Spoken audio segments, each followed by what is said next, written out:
जो भी किसान इनकी पॉलिसियों की वजह से, पंजाब गवर्नमेंट की वजह से मरेगा तो उसकी कातिल जो है वो सीएम पंजाब है। 4 ऐसे पॉइंट्स लाजमी बताएं जो कि हुकूमत को करने चाहिए, जो कि किसान के खिलाफ। हम मरीम साहबा आपकी पार्टी के या किसी के खिलाफ नहीं हैं, आपकी पॉलिसियां हैं जो किसान कत्ल हो, जो किसानों का माशी कत्ल कर रही है ना आप, हम उसके बारे में आपको बताना चाहते हैं। गन्ने का 2-2 साल, 7 साल हो गया, अरबों रुपए मेरे किसानों के शुगर माफिया के पास पड़े हैं। असेंबली में जो करारदाद आती है आलू के रेट के ऊपर, वो किसी और हल्के का एमएनए और एमपीए देते हैं, तो ये उस हल्के के एमएनए और एमपीए की डेफिनेटली कहीं ना कहीं कमी है। अगर आईपीपीज के साथ इनके मायदे नहीं होते और बिजली सस्ती नहीं होती तो हम उनके दफ्तरों में गए, फिर उनके घरों पे जाए। तो इंशाल्लाह एक वक्त आएगा कि किसान का हाथ होगा और इन अवानों में बैठे हुए इन सियासतदानों को जिन्होंने किसानों को लूटा है उनका गिरबान। जिस दिन गवर्नमेंट ठीक हो जाए कौन चोरी करेगा।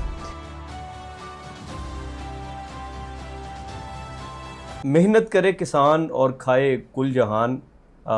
थर्ड व्यू पॉडकास्ट से शहजाद गिलानी का सलाम पहुँचे।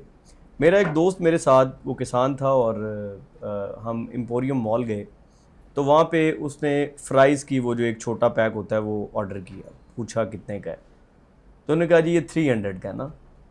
तो वो फ़ौरन से तैश में आ गया, उसे गुस्सा आ गया कि 600 की तो आलू की बोरी है और आप ये 300 की फ्राइज़ दे रहे हैं। तो बज़ाहिर तो ये छोटी सी बात है शायद, लेकिन इसमें हर उस किसान का दर्द छुपा हुआ है जो काश्तकारी करता है, जो बहुत टाइम लगा के अनाज तैयार करता है और पूरे पाकिस्तान में उसकी वजह से अनाज पहुंचता है, लेकिन वो वहीं का वहीं खड़ा है, वो परेशानी में है, वो प्रेशर में है, वो ख़ुदकुशी करता है। तो आज मेरे साथ बहुत खूबसूरत शख्सियत मौजूद हैं, चेयरमैन है किसान इत्तेहाद के खालिद हुसैन बाट साहब। सबसे पहले तो सर आपको खुशामदीद। बहुत शुक्रिया आपका बहुत शुक्रिया कि आप बहुत कीमती अपने टाइम में से हमारे पास यहाँ पे तशरीफ़ लाए।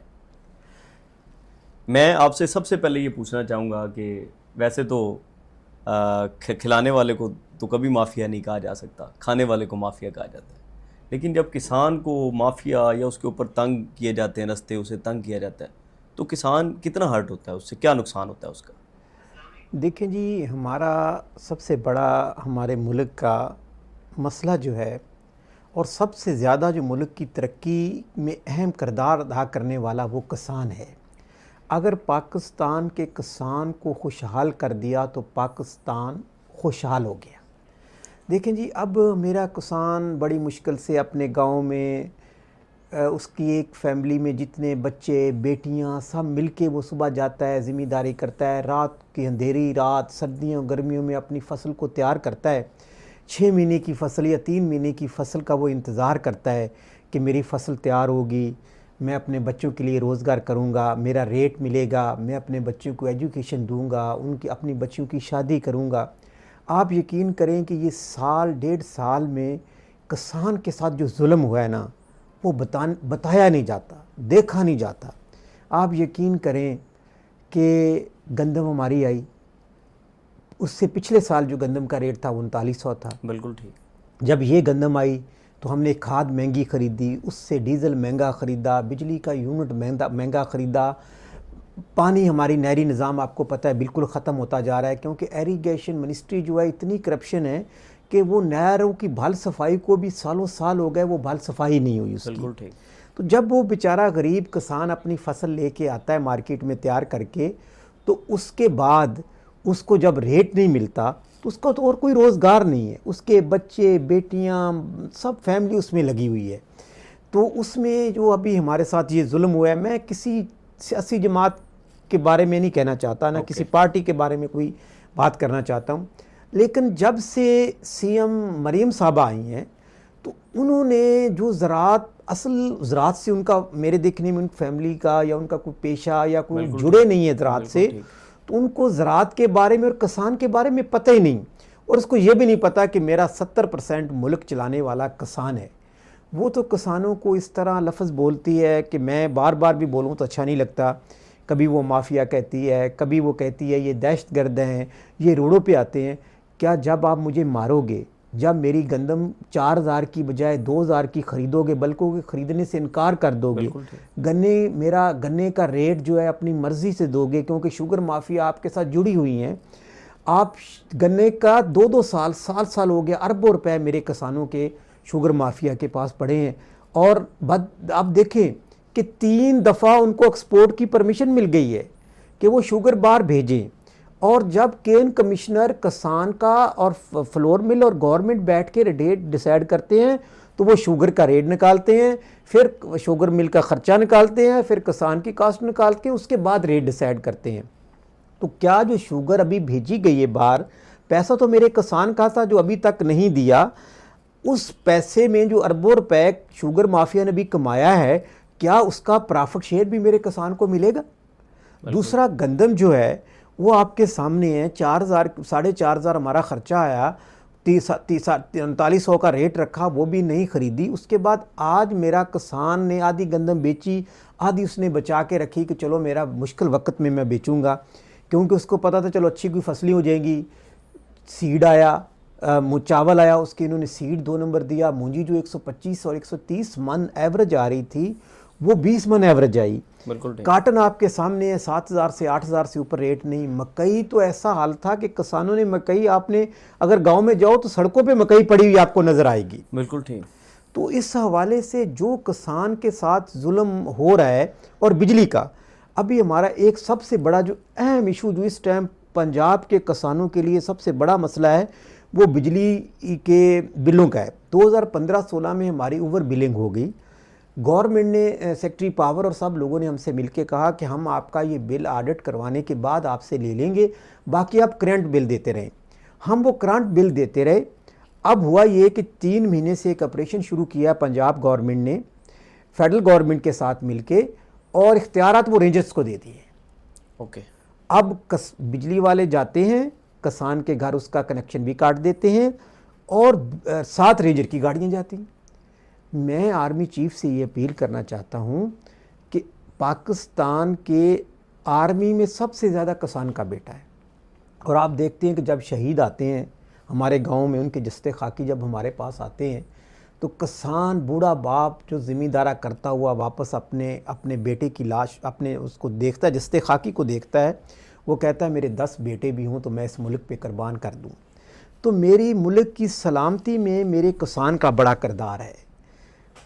उसका वो बॉर्डर पे बैठा हुआ फ़ौजी हो, पुलिस में हो, जहाँ भी देखो, क्योंकि अक्सरियत आबादी 70% किसानों पे है। बिल्कुल सही। और आपको पता है आर्मी में यंग लोग, मेहनती, स्ट्रेंथ वाले, वो किसानों के बेटे ज़्यादा, क्योंकि उन्होंने शुरू से फ्रंट लाइनर, आप ये कह रहे हैं कि बिलखुसूस फ्रंट लाइनर जो फ्रंट लाइनर है, इवन रेंजर्स में बहुत सारे लोग जो है वो उसी पुलिस बैकग्राउंड में है, तो वो सारी चीज़ों को, वो जो टेस्ट है उसमें जल्दी इजी पास कर लेते हैं वो, क्योंकि उतनी स्ट्रेंथ होती है। शहरी भी हमारे हैं, हम आधे से ज़्यादा किसान हमारे शहरों में भी बैठे हुए हैं, बाकी जो छोटे शहर हैं वो तो समझ लो देहाती हैं हमारे जी। तो उसमें फ्रंट लाइन पे भी मेरा किसान का बेटा लड़ रहा है। जो मुल्क को खुराक पैदा करके दे रहा है वो भी किसान कर रहा है, उसका बेटा कर रहा है। जो आपको पता है कि हमारे, आप छोटी तहसीलों में चले जाएं, उसमें तो कोई और फैक्ट्री नहीं है, कोई इंडस्ट्री नहीं है। वो तो सारे, जो बाज़ार वाला बेचारा शहरी बैठा है वो भी किसान पे डिपेंडेड है कि अगर उसकी अच्छी फसल होगी, बाज़ार से उसकी शॉपिंग अच्छी होगी, उसकी दुकान, कोई फर्नीचर वाला है, कोई पेटी वाला है, कोई करियाने वाला है, जो भी उसका बाज़ार से है, वो किसान के पास पैसा आएगा तो वो जाके चीज़ें ख़रीदेगा ना। अभी आप यकीन करें, मंडियाँ सुनसान पड़ी हैं, छोटे शहर तबाह बर्बादी की तरफ जा रहे हैं।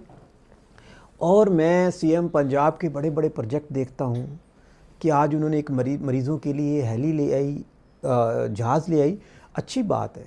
लेकिन वो तरक्की पजीर मुल्कों में होता है कि जी इधर तो रोज़ बसों पे हमारे एक्सीडेंट हो रहे हैं, गांव में हमारी सड़कें नहीं हैं, रोज़ मोटरसाइकिलों पे किसान मर रहे हैं, उनके लिए तो एम्बुलेंस नहीं है। आप जहाज पे जाने की बजाय आप उस सड़क को ठीक कर लें तो माइट भी आपको जहाज पे जाके आदत ना करनी पड़े।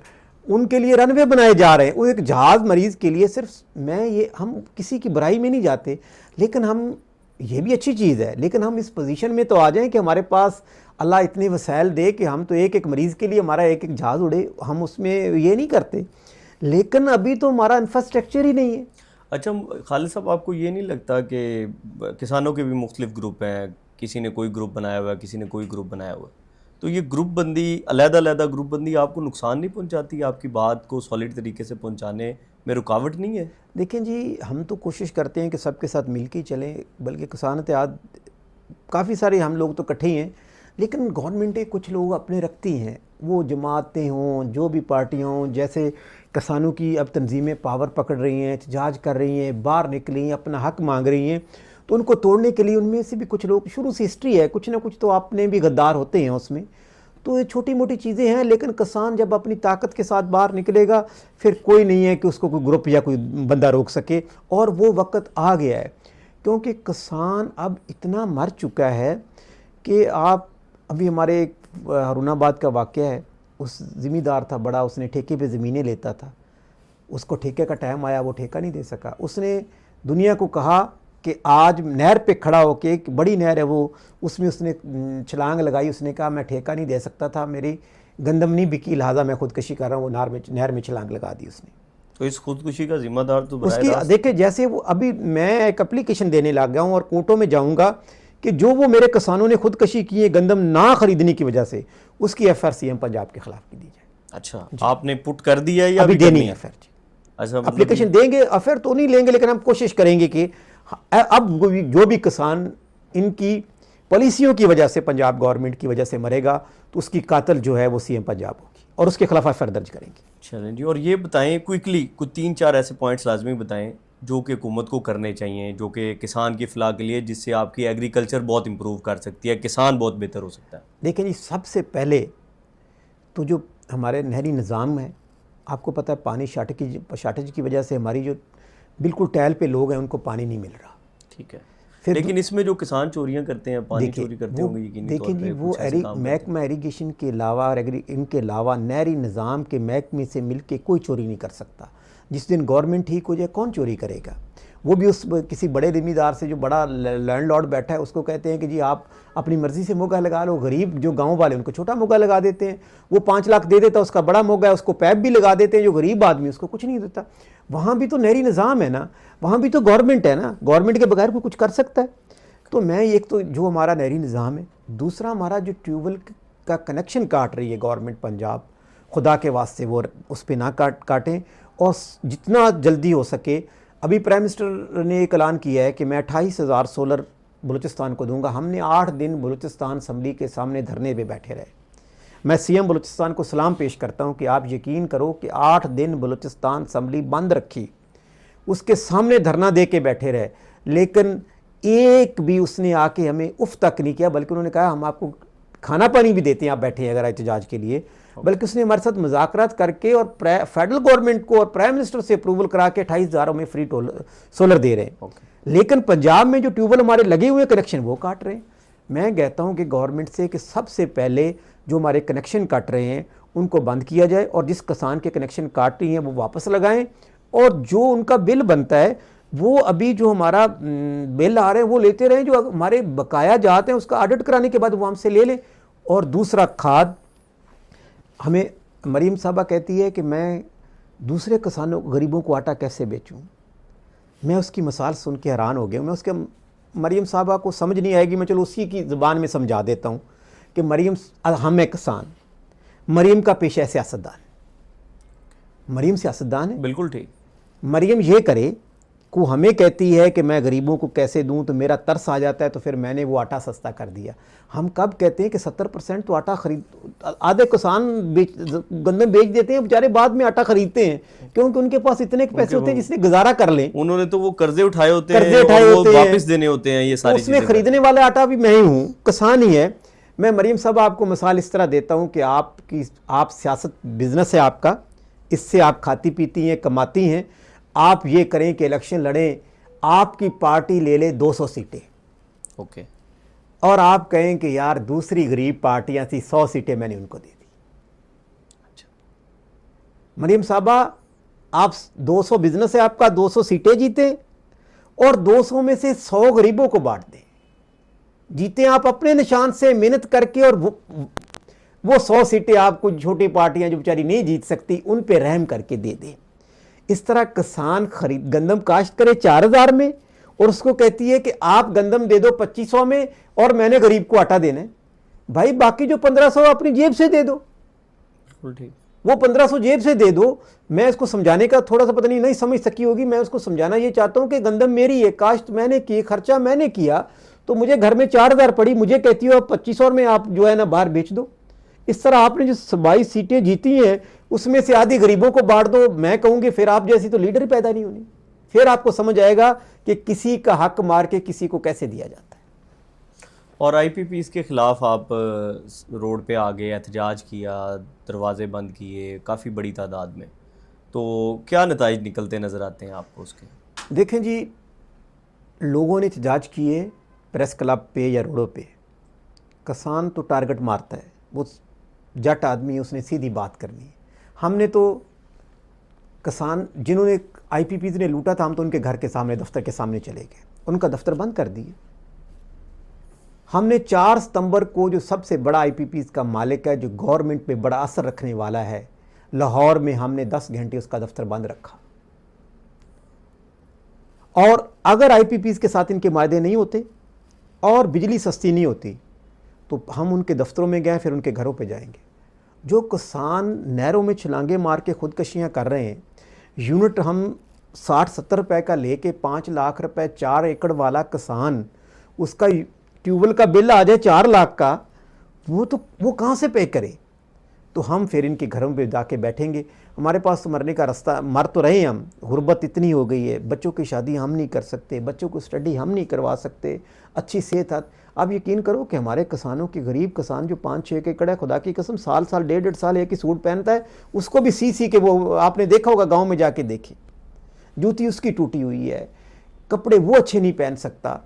और पाकिस्तान में फ्लोर मिल हम किसान के ज़रिए चले, काट धागा किसान बनाए, चीनी हर चीज़ में चावल राइस किसान दे, बाहर आप अरबों डॉलर किसान से मंगवाएं और किसान बेचारा बेबस रहे।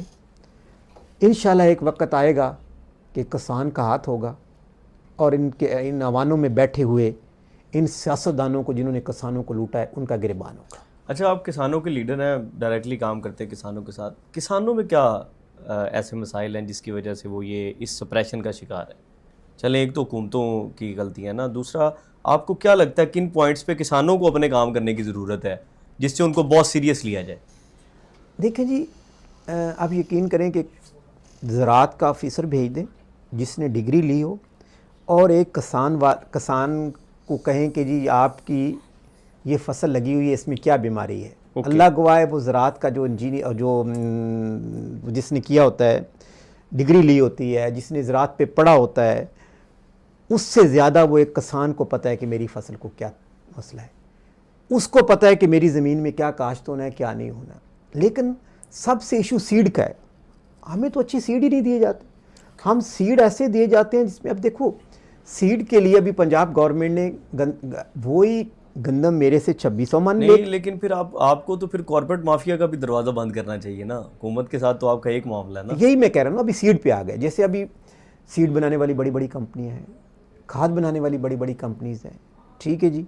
इसी तरह जो ज़रूरी अद्वियात देती हैं, वो आप देखें एक ही फैक्ट्री में जाके 150 ब्रांड के स्टिकर लग रहे हैं कि ये इस कंपनी का, इस कंपनी का है। वो चाइना से ला के केमिकल ला रहे हैं, जो भी चीज़ें हैं वो एक ही मुल्तान में 2-4 फैक्ट्रियाँ और उधर फैक्ट्रियाँ, उधर से धड़ाधड़ जो है ना वो हमें दवाइयाँ स्प्रे देते हैं। जब हम फसलों को करते हैं तो फसल उसमें सूंडी या कोई बीमारी वो ख़त्म ही नहीं होती, ना उसको पूछने वाला है। अगर हम खाद फैक्ट्री 2 नंबर पकड़ के, किसानों ने 10 दफ़ा खाद जो 2 नंबर खाद बनाने वाली फैक्ट्रियाँ पकड़ी और डीसी को कहा या इसी को कहा कि ये खाद फैक्ट्री वाला मालिक है, इसको, उसके नौकर को 15,000 जुर्माना कर देता है। करोड़ों रुपए कमाया होता है, 15,000 जुर्माना है, उसकी क्या सज़ा है?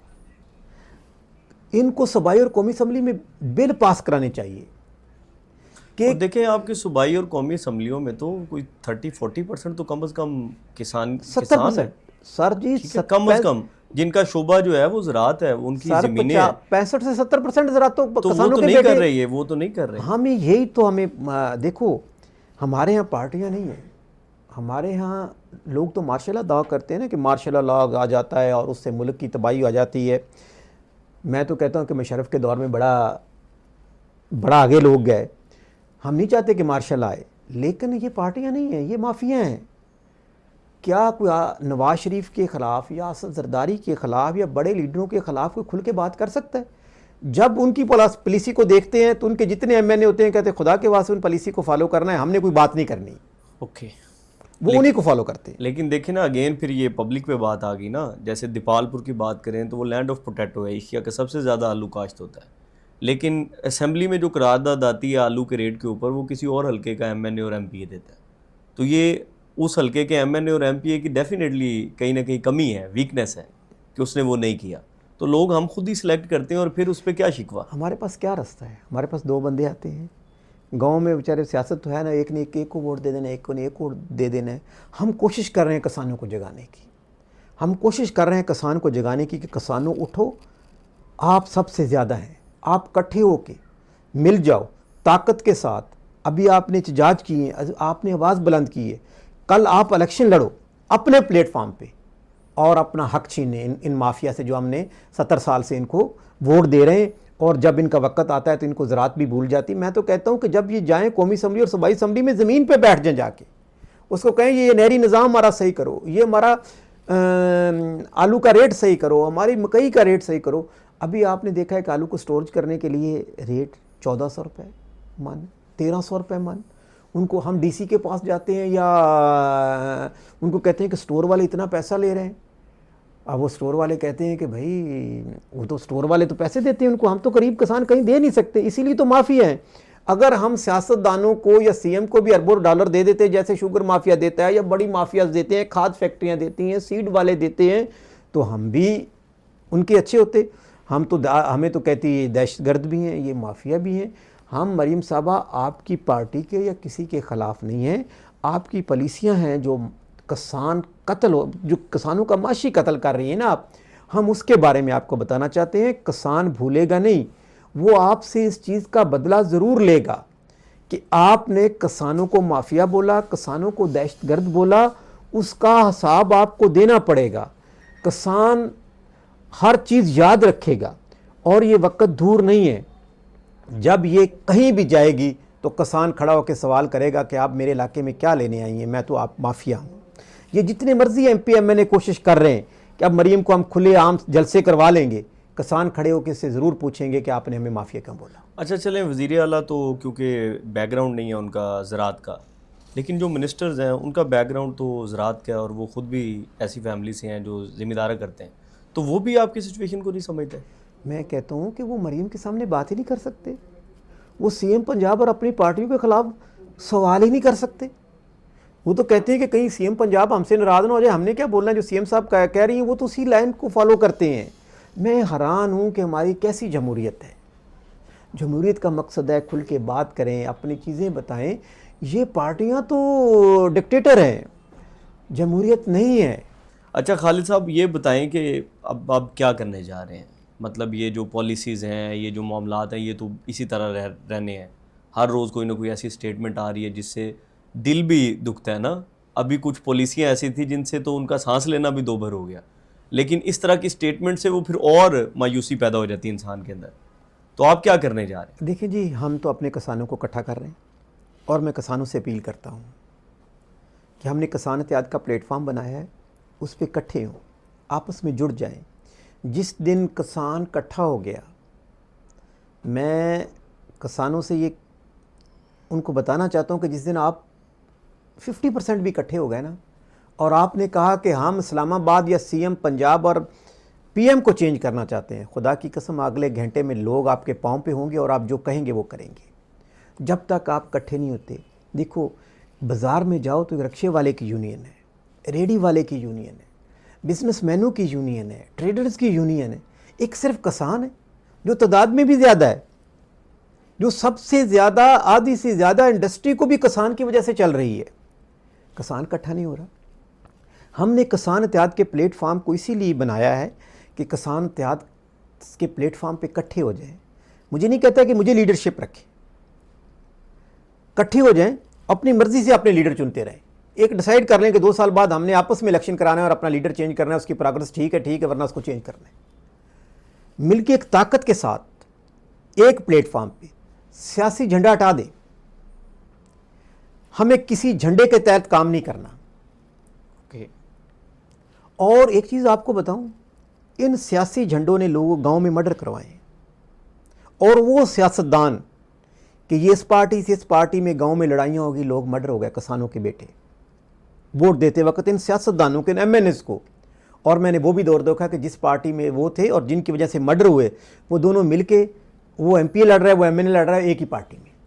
तो मैं अपील करता हूँ असल में किसानों से। लोगों की नीड है ना जी, सियासत भी तो एक नीड है ना, तो उस नीड के मुताबिक आपको पता है हर इलाके में लोग अपनी स्ट्रेंथ बनाने के लिए सियासत करते हैं, सियासी दावपेच भी लगाते हैं सारे। तो मैं किसानों को कहता हूँ कि हमारी तंजीम है, हर डिस्ट्रिक्ट में तंजीमें बन गई हैं, यूनियन कौंसिल पे चल गए। इंशाल्लाह अब जब किसान ताकत के साथ DC से मिलने जाता है ना जहाँ, तो मैं कहता हूँ कि MNA की पावर नहीं होगी जो किसान की पावर होगी। जब वो इकट्ठा होगा, उसको वोट दे के अपनी पावर लेने की ज़रूरत नहीं, उसको सिर्फ इकट्ठा हो जाए, उसके लिए उससे बड़ी पावर नहीं। अब यकीन करें जहाँ हमारे किसान डिस्ट्रिक्ट में ठीक है, वहाँ DPO DCO हमें उसी तरह रिस्पेक्ट देता है जैसे MNA से भी ज़्यादा रिस्पेक्ट देता है।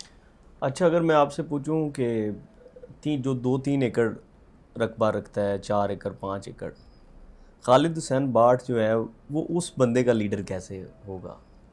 देखिए जी, आपके साथ जो वसाइल वाले किसान हैं वो तो चले अपनी गाड़ियों पे आ जाते हैं, राब्तों में रहते हैं, ये छोटे किसान अगर आपको अपना लीडर माने तो क्या बात होगी? देखें जी, ये बड़ा अच्छा आपने सवाल किया। हमारा असल किसान है ही वो गरीब किसान है। ओके। बड़ा तो बड़ी ज़मीन ठेके पे भी दे देता है, रेंट, वो पैसे मिलते। असल हमारा 5-6 एकड़ वाला, 10 एकड़ वाला, 12 एकड़ वाला, 20 एकड़ वाला किसान वो है जो बहुत मुश्किल में है। लेकिन किसान तो सारा ही मुश्किल में है। अब बड़ा है या छोटा है, बड़ा किसान अगर वो अपने बड़े थोड़ी सी इज़्ज़त के साथ लाइफ गुजार रहा है, तो उसको अगर ठेका नहीं मिलेगा, गरीब ठेकेदार नहीं देगा, तो उसकी बेचारे की भी रिस्पेक्ट में कमी आ जाएगी। उसकी जो एजुकेशन वो अच्छे स्कूलों में दे रहा है उसकी भी कमी आ जाएगी। गरीब बेचारा छोटे स्कूल में है, उसमें भी कमी आ जाएगी। तो किसान छोटे बड़े ने सब ने मिलकर इकट्ठा होना है। हम क्या कर रहे हैं कि हम फंड इकट्ठा करते हैं, इकट्ठा करके हम ट्रांसपोर्ट देते हैं उसको कि यार आप एहतजाज आप नहीं आ सकते तो आप ये लो, बस पे हम देते हैं। अपनी आवाज़ बुलंद करने के लिए उनको ट्रांसपोर्ट देते हैं। हम सारे मिलके, जो हमसे हो सकता है सारे मिलके इकट्ठा होकर, जब वो एहतजाज के लिए 7 दिन 8 दिन इस्लामाबाद बैठा था, हम मिलके लोग इकट्ठा करके हम खाना खाते थे। लेकिन हम भी इतने नहीं थे, हम सारे इकट्ठे ज़िम्मेदार भी इतने नहीं स्ट्रेंथ रखते थे कि हम उनको अफोर्ड कर सकते थे गरीबों को। लेकिन मैं हैरान था। मैं सलाम पेश करता हूँ इस्लामाबाद के लोगों को और पिंडी के लोगों को, खुदा की कसम। हम चौथे दिन बाद हमारे पास खाने पीने के लिए सब चीज़ ख़त्म हो गया। तो मैंने एक इंटरव्यू था मेरे दिखने में एयरवाई पे, मारवी मेमन साहब या कोई ऐसी एंकर थी, मुझे याद नहीं है, और मीडिया ने बहुत किरदार अदा किया। मैं कहता हूँ कि मीडिया सियासतदानों को बहुत सपोर्ट करता है, लेकिन वो किसानों को भी बहुत सपोर्ट किया। चलें, मतलब शुक्र है किसी ने मीडिया की भी तारीफ़ की, वरना जितने भी लोग हैं वो मीडिया के ऊपर ना तनकीद करते ही नज़र आते हैं। तो मैं कहता हूँ कि वो मीडिया ने इतनी हाइप की कि यकीन करें कि हमारे 8 से 10 हज़ार लोग बैठे थे, हमारे पास खाना बढ़ जाता था। मैं ऐसी लेडीज़ देखी जो चल नहीं सकती थी, वो आती थी, सुबह नाश्ता लेके आती थी। मैं कहता हूँ कि फैमिलीज़, बच्चे, यूनिवर्सिटियाँ, सब लोगों को पानी हमें दे के जा रहा है, कोई चने दे के जा रहा है, कोई मेडिसन दे के जा रहा है। मैं कहता हूँ कि आखिरी 4 दिन ऐसे थे कि अगर गवर्नमेंट हमारे साथ 1800 अरब रुपए का पैकेज साइन करके ऐलान ना करता राना सनाउल्लाह के, तो हम 1 महीना क्या, हमें साल भी बिठाते, तो जिस तरह हमें सपोर्ट मिलती थी हम बैठे रहते। लेकिन इन्होंने, प्राइम मिनिस्टर ने हमसे मीटिंग की, सेक्रेटरी ने, हमारे से फाइनेंस सेक्रेटरी थे असाक डार साहब ने मिलकर 1800 अरब रुपए का पैकेज दिया। बाकायदा राना सनाउल्लाह ने आके हमारे प्रेस उधर आके ऐलान किया कि मैंने 1800 अरब रुपए का पैकेज दिया है, और उसकी तशरीह के लिए भी करोड़ों रुपए टीवी पे लगाए कि जी हमने किसानों को 1800 अरब रुपए दे दिया। ठीक है। लेकिन बाद में उन्होंने कहा जी तो IMF का प्रेशर है, हम आपको नहीं दे सकते। मसला ये है कि हम समझते हैं। बस मैं आगे यही पूछने वाला था कि नॉर्मली आप धरना दे लेते हैं, आप उनको मुज़ाकरात पे ले आते हैं, आपसे वादे हो जाते हैं, तो वो कितने % वादे हैं जो पूरे हो पाते हैं? वो कभी भी पूरे नहीं हुए, कुछ फ़ीसद भी नहीं? कुछ फ़ीसद भी पूरे नहीं। आज तक किसान का धरने बेचारे। तो फिर आप हर दफ़ा उनकी बात क्यों मान जाते हैं? देखिए, हम आस्ता आस्ता हमारी आवाज़ मीडिया भी बुलंद कर रहा है। ओके। मेरे किसान का बेटा भी जाग गया है। ठीक है। वो भी, अब देखो जैसे किसी ने माफिया बोला है तो वो उसको जवाब दे रहा है। हम उनमें आगाही लाना चाह रहे हैं। जिस दिन हम बढ़ के चले गए ना, उस दिन मुतालबात पूरे हो जाएंगे। अब थोड़ी बहुत ही बात तो सुनी जाती है। किसान इत्तेहाद जब निकलने का नाम लेता है तो खौफ तो पैदा होता है ना कि किसान निकल ना आए, किसान इकट्ठे ना हो जाएं। एक खौफ जो बिल्कुल नहीं था उनके ज़हन में कि किसान भी बाहर निकल सकता है, किसान भी इकट्ठा हो सकता है, वो आस्ता आस्ता डेवलप हो रहा है। और इंशाल्लाह जिस दिन ताकत हो गई उस दिन मैं कहता हूँ कि किसान के दरवाजे पे उसको इंसाफ भी मिलेगा, उसको उसकी फसल का रेट भी मिलेगा। और जो माफिया, जिसमें शुगर माफिया है, सीड माफिया है, नहरी निज़ाम वाले हैं, डीसी है, कमिश्नर, जो ब्यूरोक्रेसी किसान को लूट रही है वो लूटना बंद कर देगी। सिर्फ हमें इस प्लेटफार्म से जहाँ मैं जाता हूँ मैं अपील करता हूँ कि एप्लीकेशन फॉर्म हमने बनाया हुआ है, मेंबरशिप किसान इत्तेहाद की लें। जिस लेवल पे हमारे ज़िले सदर हैं, जनरल सेक्रेटरी हैं, हम इकट्ठे होकर ताकत बन जाएं और ताकत के साथ बाहर निकलें। हम इस मुल्क की बात किसान है जो मुल्क की सलामती का ज़ामन है। हर किसी न किसी पार्टी का अपना मकसद है। वो कहते हैं कि मैं वज़ीर आज़म बन जाऊं, कोई कुछ कहता है, कोई कुछ कहता है। हमारा मकसद है किसान। नहीं, लेकिन आपने भी तो कहा है ना इलेक्शन लड़े, तो फिर डेफिनेटली आप भी चाह रहे होंगे पावर में। हो सकता है कि उस वक्त थोड़ी मैं हूँगा, लेकिन किसान इत्तेहाद इकट्ठे होकर कोई किसान ऐसा आ जाए जो जीत के इलेक्शन लड़के प्राइम मिनिस्टर बने, तो उसको पाकिस्तान, उसको जब वो वोट ही उसने किसान इत्तेहाद के नाम पे लिया होगा तो उस वक्त वो डंडी नहीं मार सकेगा। तो हम इंशाल्लाह इस प्लेटफार्म पे जाएंगे, किसान इत्तेहाद इलेक्शन भी लड़ेगा। किसान इत्तेहाद इंशाल्लाह, मुझे उम्मीद है, हो सकता है देर लगे, लेकिन इंशाल्लाह अल्लाह के हुक्म से एक दिन आएगा कि अवानों में भी किसानों के बेटे, अभी भी किसानों के बेटे हैं, लेकिन वो ग़ुलाम है दूसरी पार्टियों के। वो ग़ुलाम है।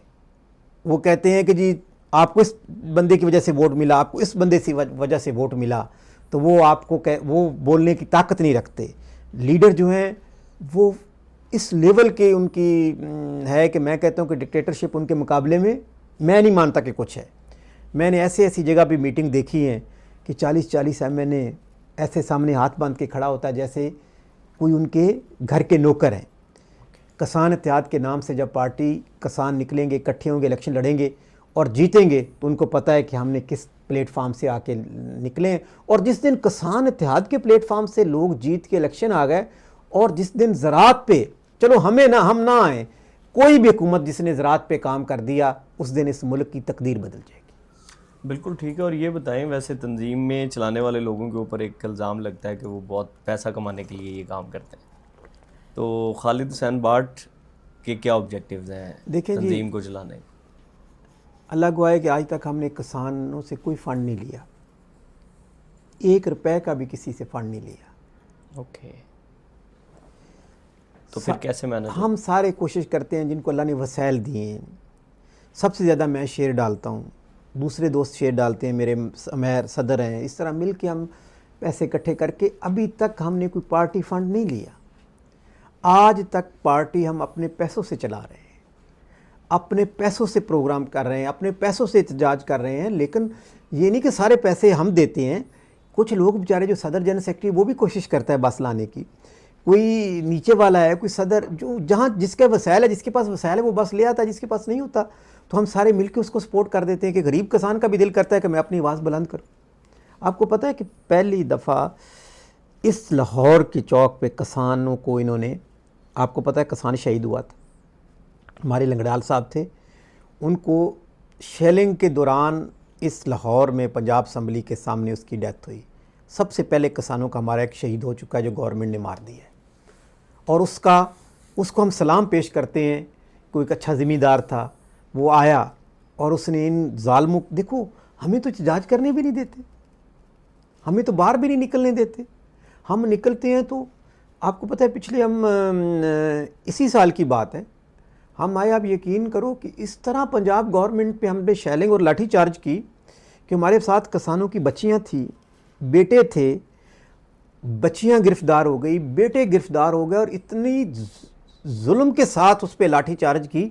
हम कोई अहम लेके नहीं आए थे, हम आपकी हुकूमत गिराने तो नहीं आए थे, हम तो अपना एहतजाज रिकॉर्ड कराने आए थे। मैं हैरान हूँ जिस तरह उस दिन पंजाब गवर्नमेंट ने मरीम साहबा की गवर्नमेंट में, मैं मरीम साहबा का लोग समझेंगे कि मरीम साहबा के खालिद क्यों ख़िलाफ़ हो गया। अल्लाह गवाह है कि मुझे ज़ाती मरीम साहबा आपके साथ कोई हमारी लड़ाई नहीं है, ना हम किसी पार्टी का हिस्सा है कि कोई जमात की बना पे आपको बात कर रहे हैं। हमारी पार्टी में आप यकीन करो हर जमात के लोग हैं किसान इत्तेहाद में। हम आपके ख़िलाफ़ इसलिए हैं कि आपने हमें इतना मारा लाहौर में, गरीब लोग थे, पता नहीं कहाँ कहाँ से आए, बारिश और तूफ़ान था, ऊपर से आपकी लाठी चार्ज, जुल्म, गिरफ्तारियाँ। हमारे पास तो यकीन करो लाकअप में बैठे लोगों को छुड़ाने के लिए कोई उनके वसाइल भी नहीं थे। बड़ी पार्टियों के पास तो बड़े बड़े वकील भी हैं, वो भी नहीं थे। लेकिन जो आपने जुल्म किया है, जो लाठी चार्ज मरीम साहब आपने की, जो किसान को माफिया बोला, मैं कहता हूँ कि मरीम साहबा आज भी आप सोचें। अच्छा, मियाँ मोहम्मद नवाज शरीफ होते तो वो भी आपको यूं ही मारते? देखें जी, वो तो हमें नहीं पता मारते या नहीं मारते, लेकिन इस तरह नहीं जिस तरह मरीम साहबा ने किया है। मैं हैरान हूँ। अभी देखो, इसके चाचा वज़ीर आज़म हैं, प्राइम मिनिस्टर हैं। हमने 8 दिन बलूचिस्तान असम्बली के सामने धरना दिया। आपको पता है कि बलूचिस्तान में 2 साल हो गया है कि किसान के पास वसाइल नहीं, वो बिजली का बिल नहीं दे सकता। कितने साल? 2 साल हो गया सर। 2 साल बिजली का बिल फेडरल और सूबाई गवर्नमेंट भर रही। बलूचिस्तान अच्छा है क्योंकि बलूचिस्तान में बहुत ही गुर्बत है। फिर हमारे जो गैर मुल्की एजेंडा वहाँ पे बहुत मसलत किया जा रहा है। हमारे पास हमारे दुश्मन जो हमारे दूसरे पड़ोसी मुल्क हैं उससे भी हमारे खिलाफ मूवमेंट होती है।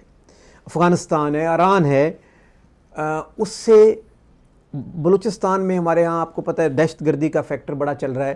तो उसमें चलो अच्छा है कि किसान को प्रमोट कर रहे हैं। यही प्राइम मिनिस्टर ने गया और 28,000 सोलर फेडरल गवर्नमेंट के पैसे से दिए। मैं हैरान था कि ये एक प्राइम मिनिस्टर है, उसका चाचा वो 28,000 सोलर दे रहा है, उधर से मरीम पंजाब के किसान को मार रही। बिल्कुल नाजरीन, पाकिस्तान में लाखों की बल्कि करोड़ों की तादाद में लोग बराह रास्त जो है वो शोबा ज़राअत के साथ वाबस्ता हैं, और ये तो बराह रास्त हैं, और इसके साथ इनडायरेक्टली जितनी इंडस्ट्रीज़ हैं जैसे कि पेस्टिसाइड है, इंपोर्ट है, एक्सपोर्ट है, और पाकिस्तान की जीडीपी में किसानों का एक बड़ा इंपॉर्टेंट रोल है। और क्योंकि ये मुल्क ज़रई मुल्क है, अगर किसानों को अहम इम्पोर्टेंट ले लेंगे और फिर ज़िम्मेदारी के हवाले से बहुत ज़्यादा काम करेंगे, टेक्नोलॉजिकल एडवांसमेंट के ऊपर काम करेंगे, तो मेरा ख़्याल है जो हम रोते रहते हैं हर वक्त, शायद रोने से हम निकल आएँ। तो किसानों को एक वैल्यू देने की ज़रूरत है, और ये मुल्क भी किसानों का है, और किसानों की बहुत ज़्यादा कॉन्ट्रीब्यूशंस हैं, और जितनी भी ये हुकूमती पॉलिसी हैं जिनसे किसानों को बराह रास्त नुकसान पहुँचता है, उसको ज़रूर रिवाइज़ किया जाना चाहिए।